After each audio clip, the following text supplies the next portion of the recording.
Hi friends! Pansin ko na malaki at soggy yung arms ko dahil sa weight loss kaya today, I decided to try Barbie Arms Treatment. I'm here now at Illumina Wellness Center, Cubao Branch. Pagpasok ko dito sa Illumina, maganda naman yung ambience at malinis. At dahil first time ko dito, syempre marami ako munang finilapan of arms. And after that, pinatch test na rin ako or skin test. Sinukat din yung arms ko. Yung left arm ko is 13.1 inches at yung right arm ko naman is 12.9 inches. Dito in-explain din sa akin ng staff kung ano yung procedure na gagawin. After that, nag-start na yung meso injection. Ito is ini-inject ako para matunaw yung stubborn fats.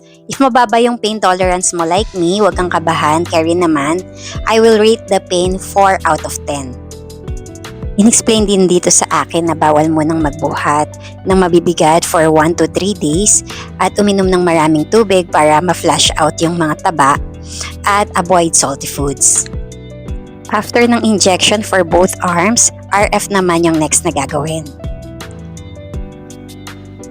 Dahil promo yung in-avail ko dito sa Illumina for 2,500, meron din silang other free treatments. Dito, pinasuot na sa akin yung Face V-Lift, isa sa free treatment na pampaliit ng jawline and double chin. So habang ina-RF ako, nakasuot lang yan sa mukha ko. Yung RF, ito naman is for skin tightening. This one naman is cavitation for contouring para ma-shape yung arms after matone. Ayan, tapos na. Very relaxing lang. Makakatulog ka habang ginagawa sa'yo yung procedure. Dito sa Cubao Branch, isa pa sa kanilang free treatment is yung tummy slimmer. So, kinabit na sa akin ito. This one is nakaka-reduce ng fats, water retention at bloating ng tummy area. Meron din tong firming at toning effect. After everything, sinukat ulit yung arms ko and meron na kagad siyang difference. Yung aking left arm is lumiit ng 0.8 inch at yung aking namang right arms is nabawasan ng 1 inch.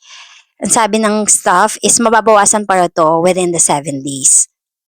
Yun lang friends, heart and follow for more. Bye!